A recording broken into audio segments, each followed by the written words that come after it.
I must say, I like the poem even better than the photograph of you making snow angels that you posted on Facebook. So, wow.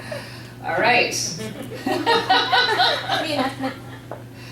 Now, I believe that I get the pleasure of hearing someone I've never heard before, and I think that it would be a pleasure for us all to welcome to the mic Aidan, please.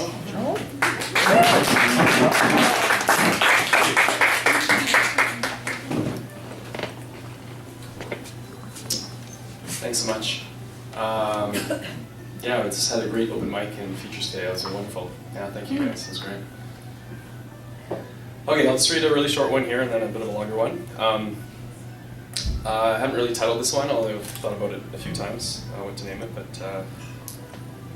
let's go with it. When the lines of symmetry end, and the language of mathematics becomes immeasurable and inexplicable to describe the angles of you, I shall not return to words, but rather feelings of heartfelt belonging that transcend the infinities that now exist between us.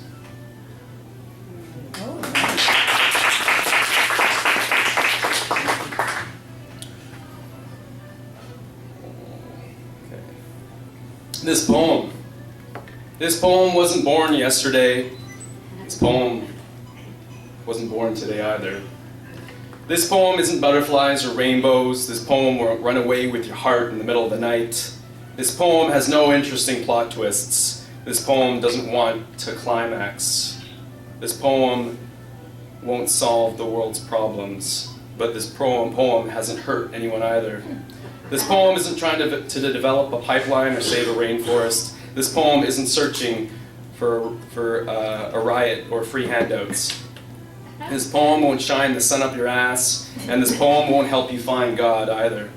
This poem isn't asking you to jump on the wagon, and this poem isn't encouraging you to jump off it. This poem won't set your house on fire.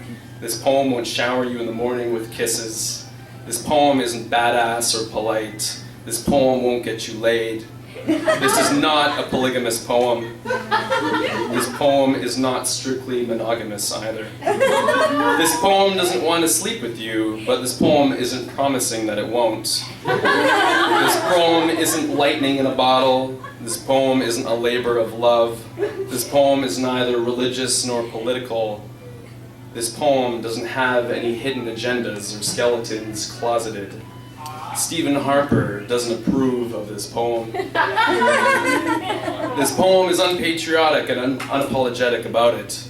This poem doesn't have a country. This poem doesn't need health care or dental insurance. This poem doesn't cost you anything. This poem isn't bad for your health, but this poem isn't good for you either. This poem isn't going to lull you to sleep, but this poem won't guarantee your satisfaction. This poem's not trying to stick it to the man. This poem is definitely not trying to win a poetry slam. This poem isn't anthologized anywhere. The truth is, this poem hasn't decided where it wants to be when it gets older. This poem has no aspirations. This poem could end up as toilet paper left hanging under a fridge magnet someday. This poem isn't helping our economy. This poem is not hindering it either. This poem is neither a hippie or indifferent about it, even though it might act like it is. This poem simply doesn't play by any rules, so Stephen Harper doesn't approve of this poem.